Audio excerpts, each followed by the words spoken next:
Hey yo, it's Guido coming at you with a tactics talk. Happy Saturday. I hope your holidays were good. Mine were fantastic. Just one more weekend and we're right back at it, right? We're right back at it. It is now 2020. That is crazy. That is crazy. Hey, let's talk about enjoying World of Tanks for a change. There's been a lot of angst lately, isn't there? Hasn't there? Wasn't there? Will there be?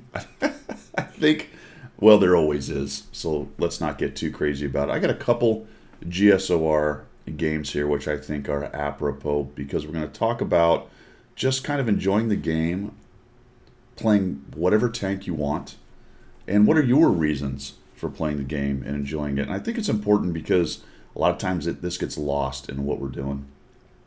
I like the GSOR for this little discussion because I think a lot of people would consider this a really terrible tank. I'm going to have a couple pretty nice games in this thing. Am I going to burn the world down with 5,000 damage and 10,000 assists? No, not really. Am I going to have solid games where I had fun? Yeah. Yeah, it's a fun little tank. It actually really is. And there are a lot of fun little tanks in the game like this one that are not necessarily the greatest tank that you ever played. It's not the tank that all of the Super Unicums are going to play all the time. But you can actually enjoy World of Tanks playing just about any tank in the game. You really can actually. I think that's really important because people lose sight of that so easily, and for a lot of reasons. Why? What's your reason for playing the game? Are you the win eight guy? You want to be the best, have the best damage dealing record of all time in whatever tank. You want to have the highest win eight. You want to have the highest win rate. Are you a Clan Wars guy? Do you want all the Clan Wars tanks? You want to do the competitive thing? Are you the YOLO noob? You just don't care. You want to rage in there and shoot people. Point of all that is there's nothing wrong with any of that. And I think we like to try to pigeonhole people and ourselves sometimes into these categories, but the reality of it is most of us are a little bit of all of that. And we're just trying to enjoy ourselves. So when you look at a tank like this, you look at World of Tanks, any video game really for that matter, and you go, well, I don't have any fun unless I win or do 3,000 damage or play the best tank. I think you're missing something. I think you're probably missing something about this game and the enjoyment of it. This is a great example with this GSOR. I don't think anybody thinks this tank is an amazing tank, and I have a couple, like I said, solid games. But when I was playing them, they were happening in about 3 or 4 games. When I was playing these, and I got done, I went, you know what? I just actually had a lot of fun, which sometimes is hard for me because I am one of those very competitive. I want to win. I equate winning and doing well with having fun. And when I got done with these, I went, well, those were okay games. And I went, but they sure were fun. Just taking these guys on. Dude, look at this little tiny tank just raging around, trying to survive, trying not to get run over by the tier 10. Thank goodness that team damage is gone. Look at that shot. Thank goodness team damage is gone. Otherwise, I would have lost about half my hit points on that little ram with the T10. At least we can come away with that being a good thing about team damage. But really, that's actually another part of the discussion here because as we rage about how different things change in the game and wargaming is, they're greedy, they're trying to fleece us, they don't give us enough stuff, the NA server is left out in the cold, all of these things, I think we just kind of forget that we're cruising around with a digital tank playing a tank game, and it's actually pretty fun. I think we lose sight of that quite a bit. And our reasons for why we're playing, the tanks that we pick, the reasons that we're playing, I think sometimes get a little bit crazy because it's a pixel tank game, guys. I mean, look at this game. This is silly. I haven't done a whole bunch. I mean, I got 1,500 damage, 1,000 assists, but I'm still alive towards the end of the game. Hugely important towards winning games, by the way, is just to throw a little tactics talk in there. If you're around at the end, you have a say in what happens. You get a vote. I always want to vote. And the other thing I didn't mention about this game, which cracked me up while it was happening, and another impetus for why I'm talking about this is, and I haven't talked about it till now, but look over there, on the beach. So a huge portion of my team and the enemy team went down the beach. And when I initially saw that, When I played in this game, I went, ugh. That's irritating the competitive Guido, right? Right off the bat, oh, those dumb, terrible players have gone down on the beach. Now I'm angry. It's ruined my game. The rest of the game's going to suck. We're going to lose. All the things that come out of people's pie holes and stuck in the brain when you see things like that when you're a competitive player. But at the end of the day, you still have to play the game. And ideally, you're kind of enjoying yourself. And that's what I did. I just went, whatever, let's just see what we can do. And somewhere about halfway through this game, and then as I considered at the end, I went, wow, that was actually pretty fun.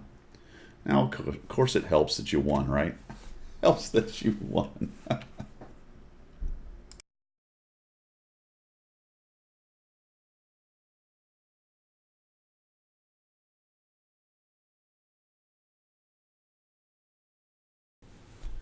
Yeah, it definitely helps that you won. So we've got the second example here, just cruising around. I'm going to go straight up the middle. Hey, diddle, diddle, right up the middle. So I think the Brit tanks are actually important in this discussion, not because I'm trying to say Brit tanks are great, although I kind of like them, or have the argument about whether Brit tanks are great or not, which is a whole other argument. It's still related because most people's opinion about these tanks and other tanks that are potentially bad, little miss right there, is that they're not competitive, right? They don't fit the mold of what they think is a good tank. They're limited in DPM, all the things that people don't like about them. And there are many examples of tanks like these that have the same issues that people don't like for the same reasons. And when I was playing these, I just looked at it and went, I'm just having a good time here. I don't actually care that it's not the best tank in the game or the best scout in the game. I'm going to actually get the most out of this thing that I can, and I'm just enjoying playing the Pixel Tank game, right? World of Tanks, having a good time, driving around in a silly tank like the GSOR, and not getting too bent or worried about whether I am in the top meta tank, right? Whether I'm in the top meta tank. And I just want to throw this out for you guys. I think it's so important. And one of the things where I've started to learn this, and it's one that, I'm not really telling anybody something brand new. I'm maybe bringing it up for the first time in a while that maybe you thought about it. But for me, one of the other things that's helped me think about the game this way and gaming in general is streaming. Because when you're streaming, you're basically just entertaining. People will ask for all kinds of weird tanks to be played. I've played tanks I haven't played in years because of streaming. Either someone's grinding it or they're trying to be funny. Say, ooh, play this terrible tank. I go, you know what? Fine. Yeah, let's do that. And sometimes it works out, sometimes it doesn't. But the whole time, I've been enjoying myself. And nobody really wants to see somebody stream and rage. Some people do, but not too many really want to see somebody stream and cry and bitch and rage the whole time. So, you learn something. Whoa, just about tipped over. You try to learn something from everything you do. That's an idea, definitely an idea of mine as far as this channel goes, life in general, all that good stuff. But it's helped me to look at the rest of the game and go, wow, there's a lot of content here. There's a ton of content here. There's a lot of content that doesn't get touched too much. Unfortunately, I think they're talking about taking some of those tanks out of the tech tree, but there's still going to be a ton of tanks in the tech tree. The T1's taking some damage. Why not get in there and play all of it and check it out? Because it's actually pretty cool. You can have a good time playing a GSOR. You can have a good time. I played the TOG, for example, the other day. Somebody said, haha, play the TOG. And I went, okay. I actually happened to like the TOG, so it wasn't too much of a big deal to me. Look at this guy making a runner right here. So we put a shot into him. Nope, we're going to... That didn't even make me mad when I was playing. Usually I'd rage. I'm like, oh, it's no fair. Shouldn't have bounced. Should have been... It's the rear armor. Should have went right through. Well, it went to the right or left, and so what? It bounced. Anyway, for the TOG. Someone said, play the TOG, and I went, oh, fine. So we went to... What map was it? It's the new one, Ghost Town. And it's got that pit in the middle of the town. You know, that one that everyone thinks they can get down there, and it's the greatest hold-down fighting spot ever. But usually it's the Pit of Doom, and everyone gets gang tackled into the Pit of Doom. So, do a little bush action right here.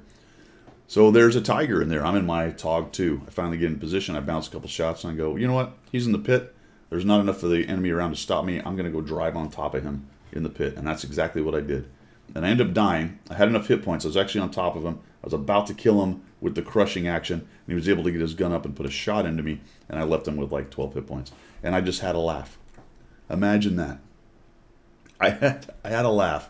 I thought that was funny. It was awesome. It was on stream. I had a good time. We ended up winning. I did a lot of damage anyway. But even in the losses on stream, even in the losses, you just have to laugh. And I think if you take that into all of your gameplay, World of Tanks especially, because there's so much RNG in this game, you just have to accept that right off the bat, that the RNG is going to troll you on occasion and silly things are going to happen. Try to concentrate more on the good things that happen, because those definitely will. But realize that the bad things are going to be out there as well. Take a little shot into that guy. I love what an assassin these things can be at the end game like this right here. Put a shot into his turret. Just sneaking around. Any scout really can do this, but these are actually especially good at, because they're so small and they can get into weird little places and weird little bushes and do a really nice job with it right there. So much fun. But it's not a standard gameplay, right? It's not this is a meta Russian medium and I'm going to rage out and get my 4,000 damage. No, you got to be more careful, kind of work around the battles, do these kind of things with the GSOR. That's tied into the whole discussion here of, why are you playing? Right? Does it always have to be 5,000 damage? Do you always have to be at the top of the rolls on your team? Do you always have to win? And I got another one on Miserable Monday and I did do it a little bit early, but I was up on the carrier, and down below was a Object 260. I'm in my Mana Core. I'm up on the carrier, and he is directly below me. I positioned that for a while, and he's kind of rocking back and forth, and I set the timing, and I went too early because there were still too many tanks, and I didn't actually kill him, but I fall off that thing, land on top of the 260 upside down, and I had a laugh. And I laughed for, I don't know, 3 minutes, 2 minutes, which doesn't seem long, but try laughing for actually 2 minutes in a row. That I'm probably exaggerating. It might have only been 45 seconds, but I did have a laugh, right? I had a great laugh, and I just wanted to throw that out for you guys, and maybe get some of your ideas down below in the comments on why it is that you play, and how you might avoid getting into that kind of angry mode where if you're not winning, things are not going the way you want. You're on the forums and all the good players are telling you you're bad because you can't do X, Y, or Z. Who cares, man? As long as you're having fun playing the game. Obviously, you don't go troll people. That's not my point. You don't go sit in a corner. Hey, that's fun. Ha ha, they're mad at me. I suppose that's one way to have fun. But there are limits to this, obviously. But what's your idea of it? Have you had any aha moments in the game, or even in computer gaming in general, where you're just looking at it going, hey, I'm taking this way too serious, or I'm getting myself bent out of shape for no reason? I don't know. Let me know. Let me know. I just thought I'd throw that out for you guys on a Saturday morning of the new year. Maybe it's a new vision for me coming forward. And I do appreciate it, because to a large extent it's from the streaming and looking at a lot of people's different replays, playing different tanks. I've played a lot of tanks I haven't played in a long time, and I've really been enjoying the game a lot more, to be quite honest, due to that. So hopefully that helps some of you think about it a little bit. That's all I've got for today. Thanks for coming by. I appreciate the support of the channel, as always. I say it every time, but if you're looking for other ways to do so, down in the description, you'll find those, and we will see you.